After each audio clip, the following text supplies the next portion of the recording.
Me llamo Mara Elena Domínguez Sánchez. Tengo 34 años. Vivo en Sevilla, en una casa pequeña que hiede a café frío algunas mañanas y a humedad de azulejos en las tardes de lluvia. Trabajo en turno de tarde en una librería del centro y por las noches me siento en la terraza con una manta y la ciudad desplegándose en luces amarillas, tratando de ordenar recuerdos que a veces me queman la garganta. Ahora mismo, después de años, me encuentro en una calma frágil, tengo un lugar al que volver, un empleo que sostiene mis silencios, y una soledad que aprendió a no gritar. Siento que este relato me arranca de adentro cosas que todavía sangran, pero también puede quizás ayudar a alguien que estuvo en la misma escuela donde la humillación se volvió destino. Antes de empezar, si te gustan historias reales que duelan y que, aún así, busquen sentido, suscríbete. Compartir esto no es fácil, pero quizá a alguien le haga falta escucharlo. Era septiembre de 1999 y hacía un olor a pan recién hecho en la callejuela junto al colegio. La escuela se llamaba Santa Teresa, un edificio de ladrillo rojo cuyas aulas olían siempre a tizas y barniz.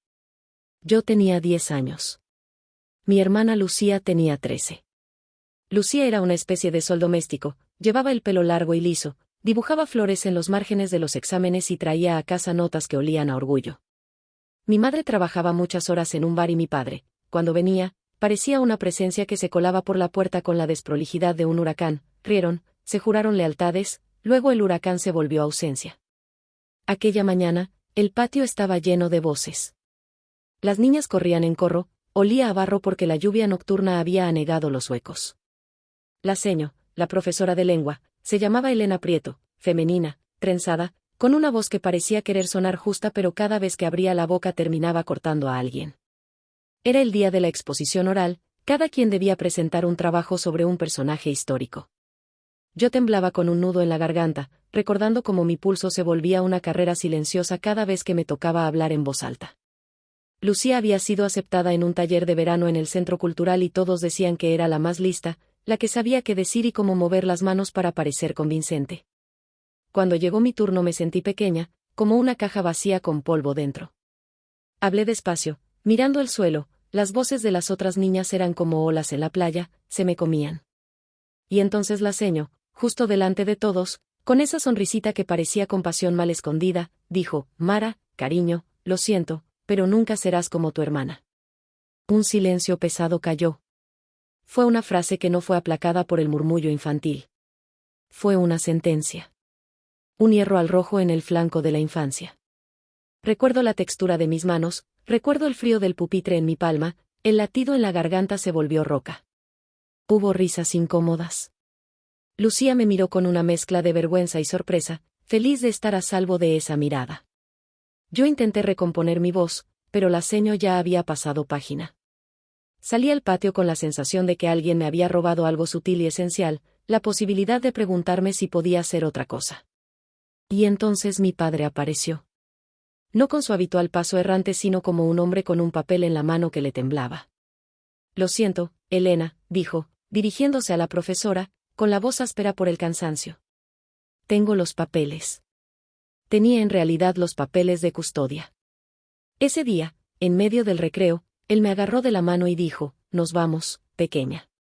Te voy a llevar a un sitio donde nadie diga que no puedes. Me sacó de la fila como si me reclamara del mundo. Las niñas nos miraron con la mezcla de curiosidad y alivio que sienten los espectadores de una escena televisiva. No voy a mentir, durante un tiempo pensé que aquella frase de la seño iba a quebrarme y que la llegada de mi padre iba a ser la tabla salvadora. Él me prometió oportunidades en voz baja: Te voy a apuntar a todo, Mara. No otra vez, no en ese colegio. En sus papeles había algo legal, un poder que le permitía sacarme del domicilio materno y llevarme a vivir con él a un pueblo de la sierra, era, sobre el papel, una protección. Mi madre dijo poco, miró la escena desde la puerta del bar con los ojos grandes y húmedos, y no tardó en entregarme con esas manos que habrían querido sostenerme más tiempo. A sus labios escapó un «cuídate», que sonó como ruego y derrota. A partir de entonces, la vida se partió en un antes y un después. Lucía siguió en la ciudad con mi madre, su vida fue escuela, becas, amigos, un barrio que la sostuvo en sus pequeños triunfos. Yo me fui con mi padre a un pueblo frío donde los pinos olían a resina y a humo de chimenea. En el coche, mi padre puso un disco de boleros, y me habló de «hacerla mejor para ti, Mara». Yo le creí. Tenía 10 años y la fe que me quedó la invertí en la promesa de que alguien me sacaría de la sombra de otra. Si esto te está llegando, dale a like. Si te resuena, a veces esos gestos dicen a la gente que no estamos solos. Lo que no sabía entonces era que los papeles que mi padre sacó con la solemnidad de un juramento no eran solo una puerta a una vida nueva, sino también el primer eslabón de una cadena que me ataría a una verdad oculta. Lo que vino después fue una sucesión de silencios, cambios de casa, promesas que sonaban como trampas. Al principio hubo cariño, cenas con tortilla, noches en las que mi padre contaba historias de su juventud, sus manos callosas que parecían darme seguridad. Pero con el paso de los meses la consistencia de todo aquello comenzó a resquebrajarse.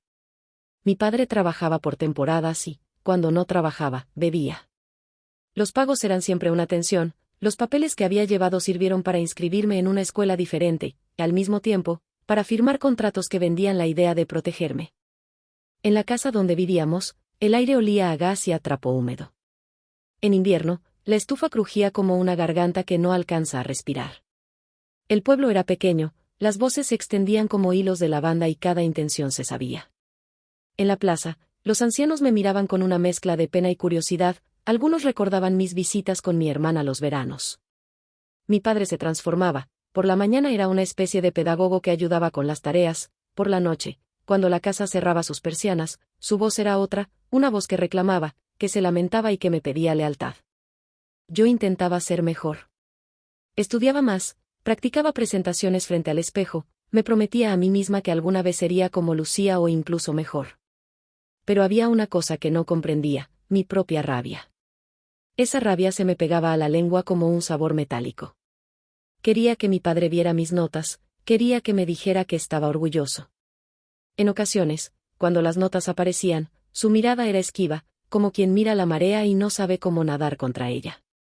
Y esa mirada me marcó tanto como la frase de la profesora. Cuando volví a ver a Lucía, unos meses después, ya no éramos hermanas en el sentido cómodo del término. Ella venía a casa de mi madre con libros, con amigos, con un mundo que olía a ciudad y a planes. Yo llegaba con la ropa ajada, con historias de apartados pueblos y con la sensación de que me habían cambiado por una mercancía que nadie quería. Nos mirábamos como si hubiese un muro de vidrio entre nosotras, y en ese silencio, mi corazón se hacía pequeño. Con el tiempo los papeles se volvieron objetos más que protección, me sacaban, me llevaban, me representaban en el registro, en el colegio, en la oficina del médico. Los guardo en la memoria como la primera gran traición, la idea de que la vida se decide en hojas firmadas por manos que creen resolverlo todo. Fue al ver cómo esos papeles funcionaban como cortinas que empecé a preguntar, ya no con la ingenuidad de una niña, sino con la sospecha de una que siente que le han cambiado la historia. ¿Qué había en aquellos papeles además de una firma? ¿Qué pactos existen detrás de un «te voy a sacar de aquí»? Me cuesta describir la violencia lenta de esa época porque no hubo golpes visibles, pero hubo una amputación afectiva que dejó secuelas. Las noches de insomnio se hicieron habituales. Me levantaba con un frío en el estómago como si me hubieran dejado con un boleto en mano hacia una estación sin trenes. Me dolía la boca de tanto morder la rabia, me daban ganas de gritar en la clase para ver si alguien me escuchaba. En la biblioteca del colegio del pueblo me escondía entre los lomos de los cuentos y leía sobre niñas que vencían dragones. Me parecía que cada libro me ofrecía, con avaricia, lo que a mí me habían prohibido, la posibilidad de reinventarme. Y sin embargo, aunque mis días con mi padre fueron una mezcla de ternura y abandono, hubo también momentos bellos e ingenuos. Recuerdo una tarde invernal en la que caminamos por el mercado del pueblo, el olor a naranja y al pescado me pegaba a la ropa. Compramos un bizcocho en una pastelería y lo comimos en silencio, acompañados por una radio vieja que cantaba tangos. Mi padre me miró y, por un instante, vi en su rostro la posibilidad de ser un refugio. Me dijo, no dejes que nadie te diga quién eres, Mara. Fue una frase honesta que, sin saberlo, él mismo incumpliría. No supe entonces que el decreto de mi vida se escribiría con contradicciones. Al final, aquella frase del aceño se convirtió en un eco que me perseguía, nunca serás como tu hermana. Pero la llegada de mi padre, con sus papeles, se volvió la otra mitad de la frase, un empuje que me sacó de un lugar para meterme en otro. Fueron dos fuerzas que me marcaron, la palabra pública que humilló, y la ley privada que separó. Después de muchas vueltas, es claro para mí que no era cuestión de talento o de inteligencia, sino de decisiones, las de mis mayores, que me tendieron trampas afectivas. Empecé a preguntarme qué clase de justicia existe en las palabras que se dicen delante de todos y en las que se esconden tras puertas cerradas. Si esto te resuena hasta aquí, por favor deja un comentario. Me gusta leer cada palabra, leerlas me recuerda que mis recuerdos no son solo míos. Esa tarde, en el patio, cuando mi padre abrió la puerta del coche y yo subí con la mochila apretada al pecho, pensé que por fin alguien me protegería. No imaginé que la protección a veces es una forma de abandono con papeles. A partir de ese momento empezó un camino que me llevaría a descubrir secretos, a confrontaciones que dolerían más que la frase de la profesora y, finalmente, a la posibilidad de entender qué significa elegirse a una misma. Vivíamos en un pueblo que se llamaba Valverde del Horno, a 1 hora y media de Sevilla, escondido en una curva de la sierra donde las nubes a veces llegaban a besar las tejas. La estación de tren estaba a 10 minutos caminando y el bar de la esquina olía a aceite y a tabaco. Era un sitio donde la vida parecía ahorrar palabras, las puertas se cerraban temprano y las noches eran largas. Yo compartía mi habitación con una vieja lámpara de tela y un armario donde mi padre guardaba ropa que ya no le entraba. Aquella casa tenía la costumbre de hacer que las cosas que se pierden parezcan menos importantes. Allí se extraviaban cartas, se olvidaban citas médicas y, lo peor para mí, se archivaban silencios. Mi padre, Ricardo, tenía una manera de moverse que parecía siempre apresurada, incluso cuando no hacía nada. Tenía manos grandes y ásperas y un olor a colonia barata que me decía que prefería aparentar.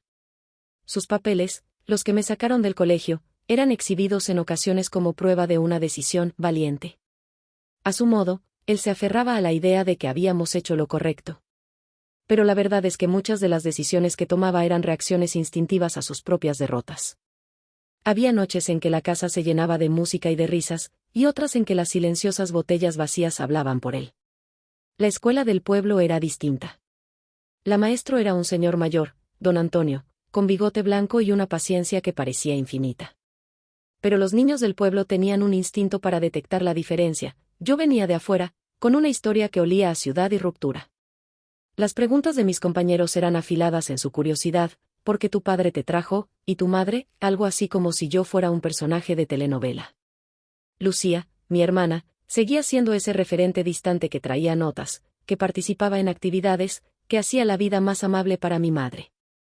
Las comparaciones siguieron, la sombra de Lucía persistía en cada aula, en cada nota, en cada madre del vecindario que sacaba su conversación con la intención de equiparar. Trabajé duro.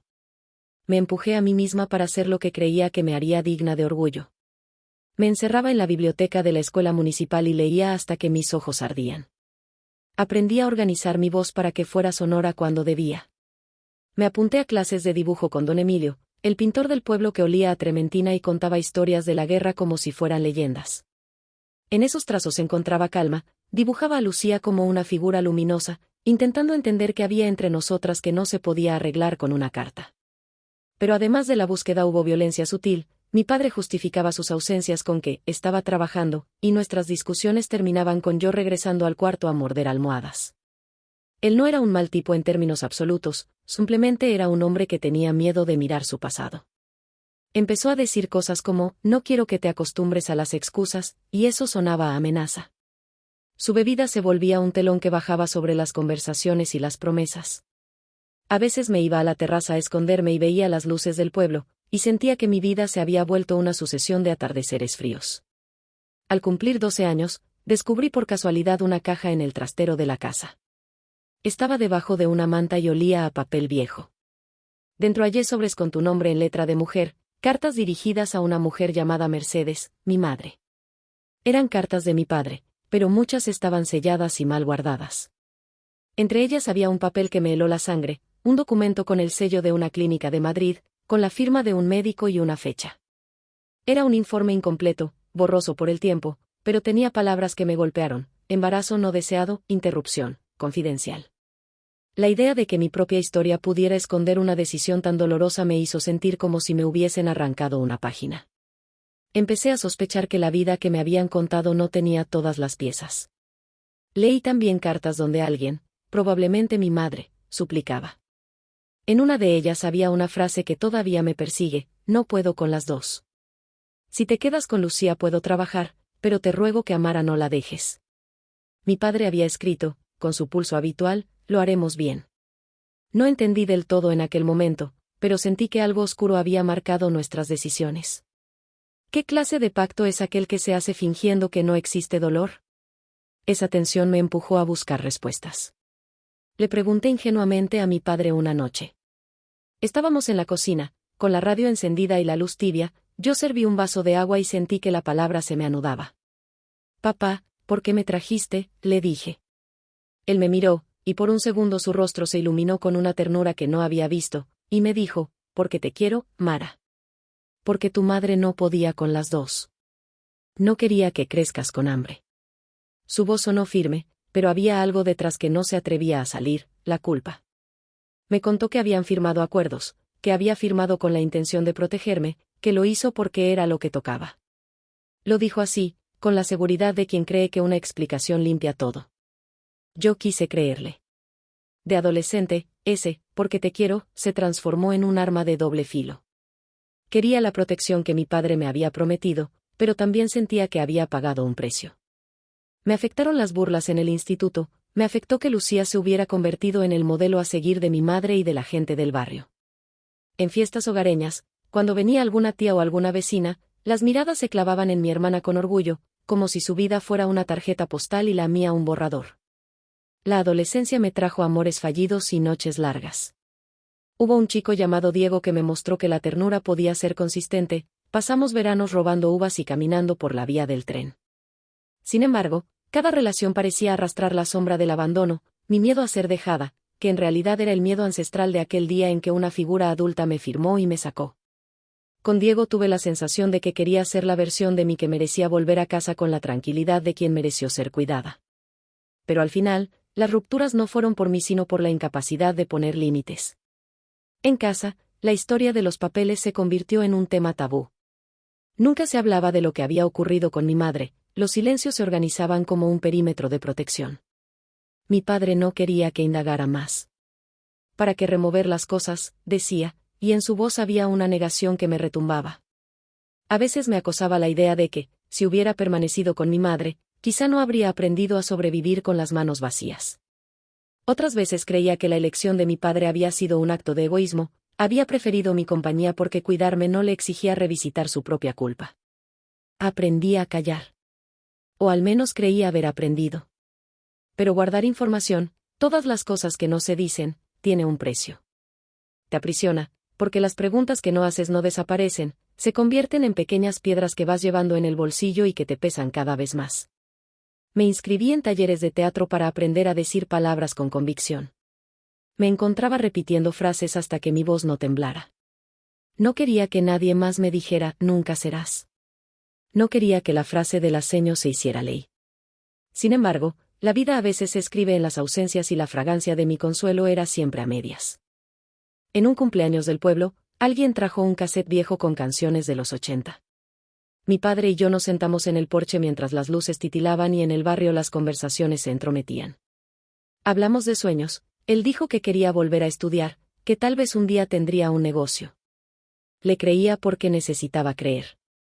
Pero sin que yo lo supiera, en esa misma semana él viajaría a Sevilla por trabajo y volvería con una mezcla de dinero pronto gastado y promesas hechas a sí mismo que no cumpliría.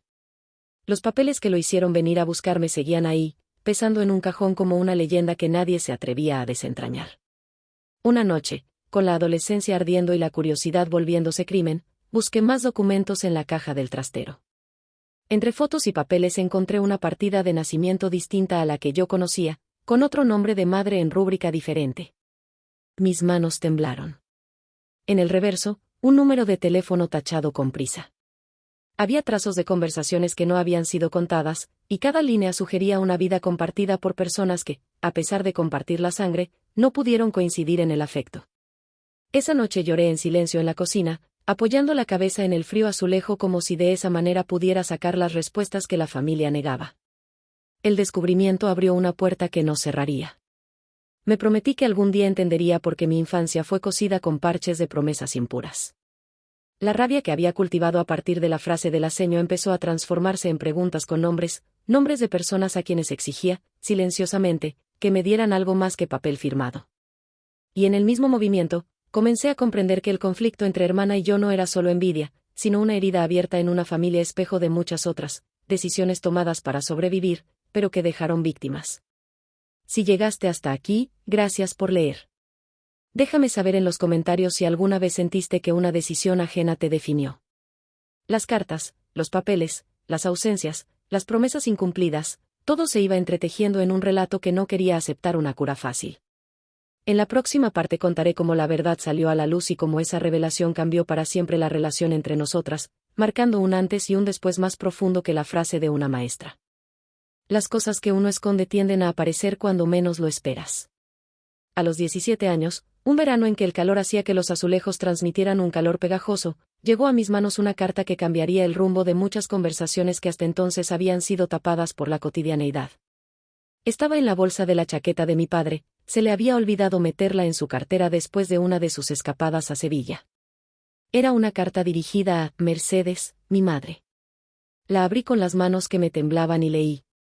No voy a reproducirla aquí toda porque aún siento el eco de aquellas palabras, pero diré lo esencial. En esa carta, escrita por un hombre cuyo nombre no cabía en los límites de la sinceridad cotidiana, se contaba la historia de un embarazo complicado, de decisiones tomadas por necesidad y de un ofrecimiento que tenía un precio. En resumen, allí se admitía que había, en algún momento, tenido que elegir. Esa carta no solo confirmaba algunas de mis sospechas, las hacía palpables.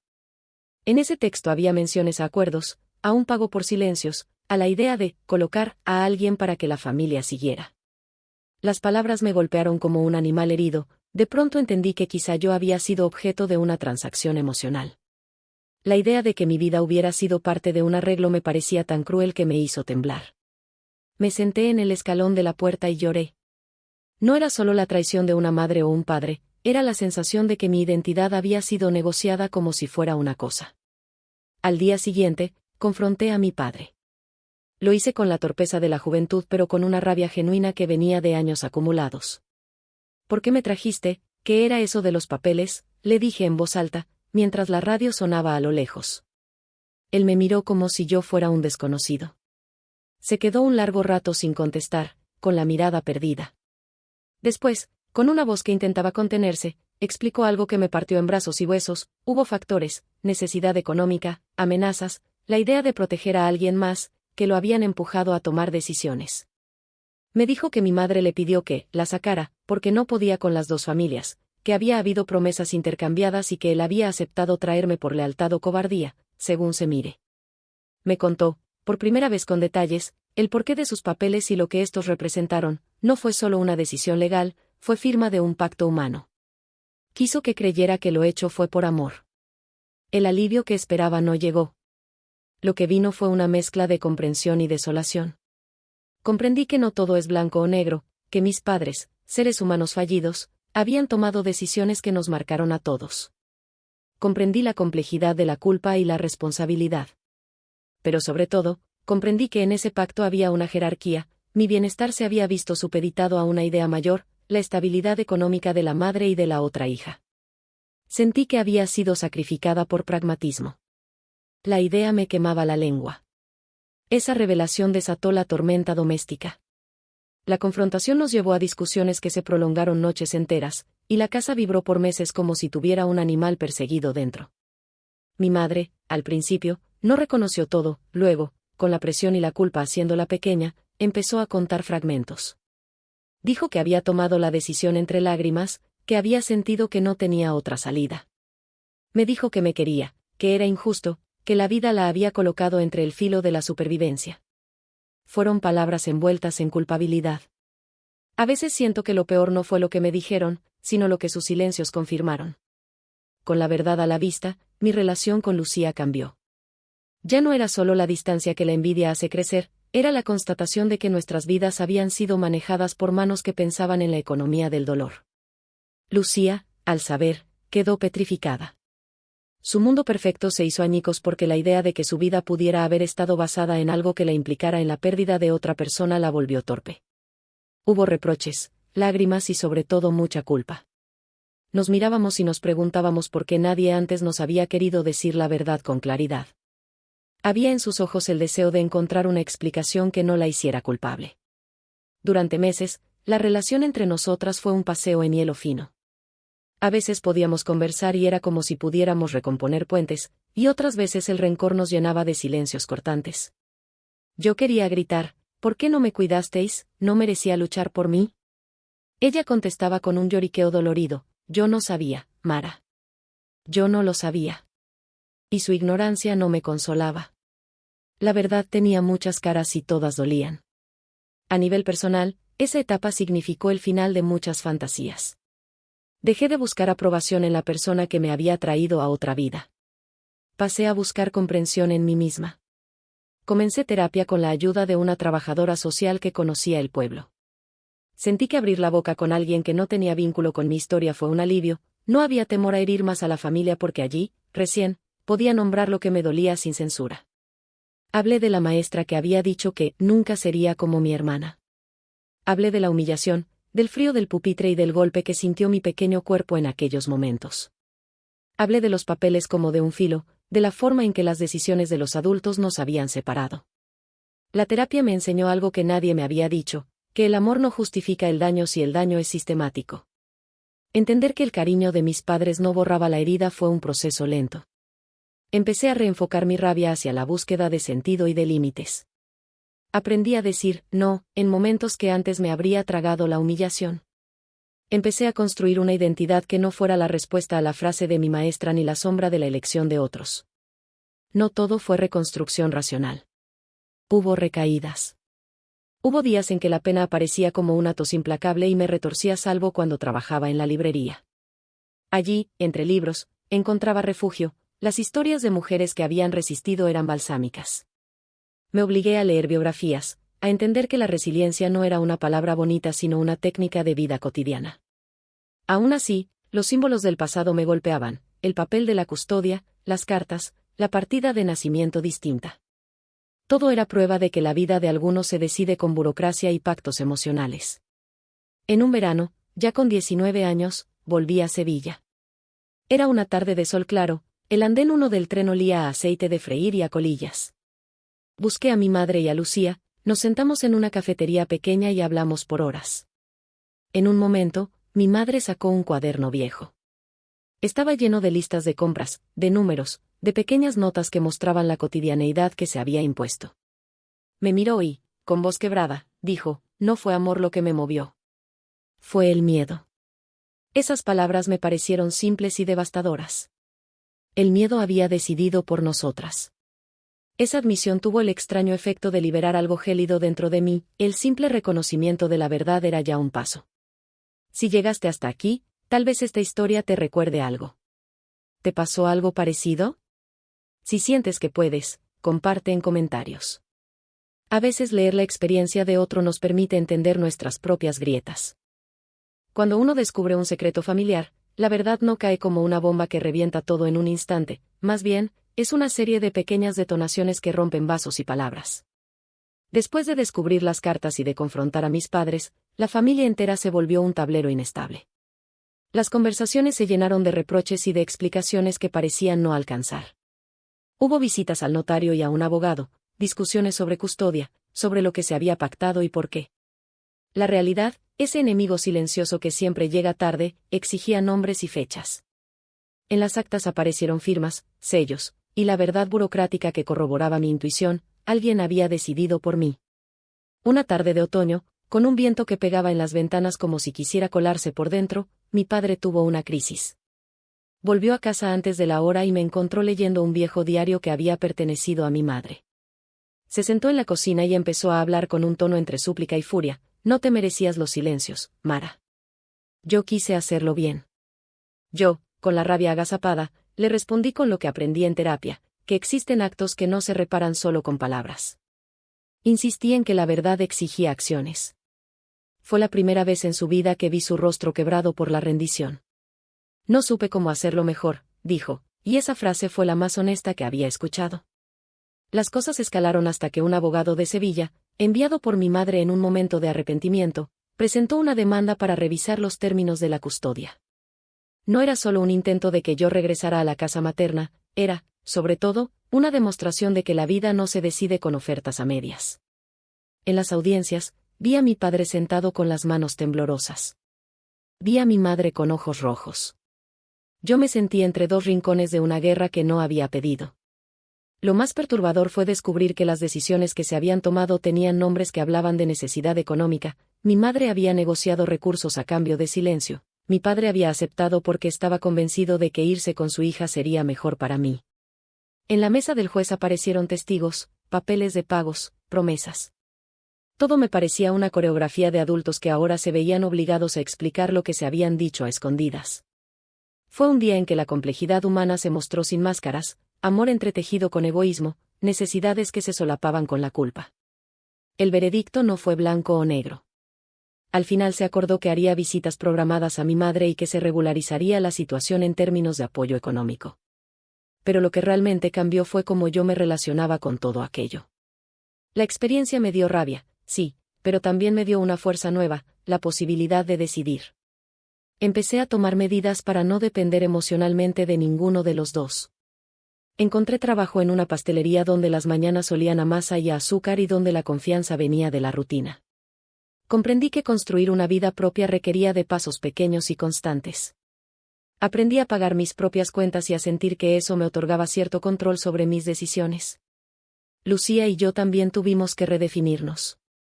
Hicimos un pacto taciturno, tolerancia hasta que pudiéramos conversar sin que el pasado nos devorara. A veces nos sentábamos en el parque y compartíamos silencios, otras veces discutíamos. Ella se disculpó en un momento con la ingenuidad de quien no había sabido intervenir. Yo acepté su disculpa con la mezquindad de quien no quería cargar culpa que no le correspondía. Aún así, hubo un instante, un atardecer en que ambas estábamos más viejas que antes, en que su mano tocó la mía y supe que algo de lazo persistía. Hubo también una etapa de reconstrucción emocional que me obligó a mirar la herida sin fingir que no dolía. Hice terapia por años. Empecé a escribir, primero en un cuaderno y luego en relatos que me parecían catárticos. Puse palabras a lo que había sido destrozo y a la vez pude ver que, a pesar de todo, no había sido completamente desamparada. Encontré personas que me quisieron sin condiciones, amigas que me escuchaban sin juicios, una pareja que aprendió a sostener mis silencios sin intentar arreglarlos. Con el tiempo me di cuenta de algo esencial: el amor no borra el daño, pero sí puede acompañarlo con responsabilidad. Pero la vida siguió arrojando sorpresas. A los 24 recibí una llamada que me dejó muda. El número era de un despacho en la capital. Una abogada me dijo que alguien había iniciado un proceso para cuestionar la veracidad de las firmas en las cartas que se habían intercambiado años atrás. Había indicios de que hubo presiones y pagos que no estaban del todo legales. Me puse en guardia. Sentí que otra vez mi historia se veía arrastrada por manos que no eran las mías. No quería que la narrativa de mi vida siguiera siendo una disputa entre papeles y voces adultas. Quería ser yo la que eligiera qué contar. En esa época me enamoré de la librería donde ahora trabajo. Fue un lugar que me ofreció calma y disciplina. Ordenar libros, hablar con clientes, descubrir historias me dio un sentido. Un día, una señora mayor que venía a comprar poesía me dijo: «Tus manos buscan palabras porque las tuyas duelen». No supe si era consuelo o una observación punzante. Lo acepté como un regalo: alguien ve mi herida y la nombra sin intentar cubrirla. Eventualmente, la familia llegó a un pacto más honesto. No todo se arregló, no hubo un final cinematográfico. Mi madre y mi padre aprendieron a comunicarse con la distancia que la vida ofrece cuando la culpa se vuelve monótona. Yo elegí perdonarlos, no porque lo mereciesen, sino porque la rencilla me estaba consumiendo. Perdón y olvido no son sinónimos. Perdonar fue una maniobra de autoprotección. Significó que, en vez de vivir atada a lo que me hicieron, podía elegir vivir con lo que soy. Fue una decisión que se ancló en ver la vida como algo que se construye día a día, y no como un decreto impuesto en un patio escolar. Si te ha conmovido esta parte, no olvides suscribirte para saber cómo concluye. Si esto te recuerda algo, cuéntalo. Leer experiencias ajenas puede curar heridas propias. El camino hacia la paz fue lento. A veces temí que el eco de la profesora volviera para recordarme que no sería como Lucía. Pero poco a poco entendí que no debía ser como ella ni como nadie, debía ser mi propia versión, con sus heridas y sus fortalezas. Aprendí a escribir mi historia con la amistad de gente que me eligió sin papeles, sin promesas grandilocuentes, solo con la constancia de la presencia. La siguiente etapa fue una confrontación que no elegí y que, al mismo tiempo, me enseñó a poner límites de otra manera. En la parte siguiente contaré cómo enfrenté la verdad del pasado con la necesidad del presente. Hubo cartas que se hicieron públicas, hubo llenas de reproches y, también, pequeños gestos que empezaron a reconstruir aunque fuera un vértice de afecto. Este es el momento en que la vida nos obliga a decidir si vamos a cargar con la historia o a reescribirla con las manos temblorosas. Al entrar en la treintena, la palabra que mejor describe mi vida fue reconstrucción. No dramática, no triunfal, sino lenta, con pequeñas piezas diarias que me fueron devolviendo la sensación de pertenencia a mi propio tiempo. Trabajaba en la librería, dormía en mi cuarto de siempre, y dejaba que las ciudades me enseñaran que el mundo ofrece múltiples maneras de cuidarse. He aquí lo esencial que aprendí, que los papeles pueden definir situaciones, pero no necesariamente definen la medida de la vida de alguien. La medida de una vida la construimos con decisiones permanentes y con la capacidad de reparar cuando se puede. Mis padres envejecieron con la humildad de quien se da cuenta de que las omisiones pesan. Mi madre solía venir a la librería y elegir novelas que hablan de segundas oportunidades, me traía croissants a veces, con manos temblorosas. Mi padre, que ahora envejecía con menos orgullo y más entrega, me pidió perdón muchas veces. No sé si debía concederle tantos pardons, quizá fueron más por su alivio que por mi sanación. Aún así, en más de una ocasión me senté con él a hablar del pasado sin subir el volumen de la culpa. Fue terapéutico, no para olvidar, sino para procesar. Con Lucía, la relación no volvió a ser la misma que en los años antes de saber. Construimos una amistad que no se funda en la ignorancia sino en la elección. Un sábado, cuando la lluvia golpeaba el tejado y la ciudad parecía una acuarela, ella me dijo, Mara, eras todo lo que no supe ver. No fue una confesión de alivio, fue una petición de permiso para estar. Le respondí, con la honestidad que me costó años forjar, yo no busco que me veas como perfecta, solo que me veas.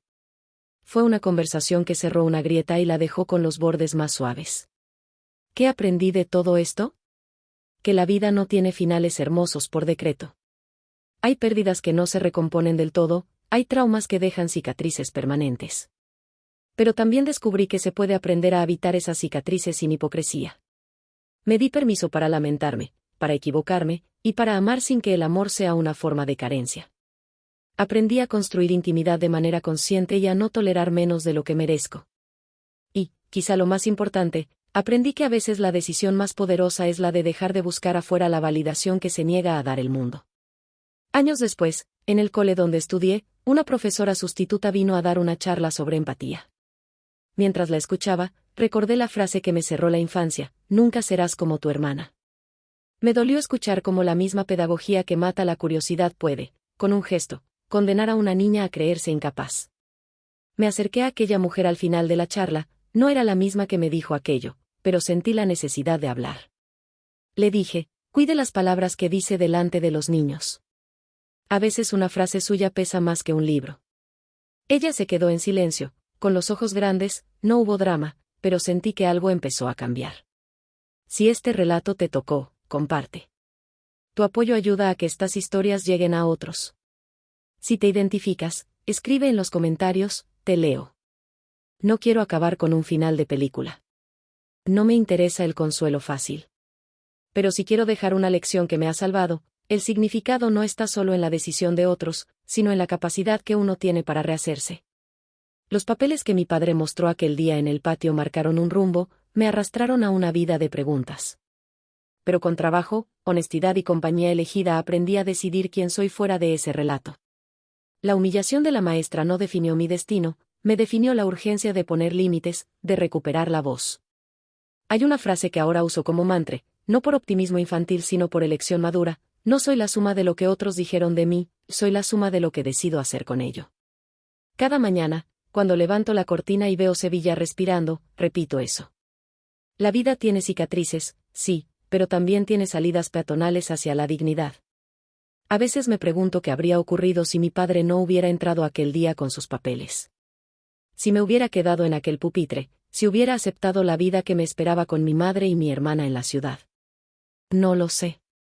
Pero sé esto, la vida me trajo hasta aquí con heridas que me hicieron preguntarme por justicia y con la necesidad de aprender a perdonar sin perder la memoria. Amo y odio a mis padres en segmentos complejos, amo y respeto a mi hermana en su lucha.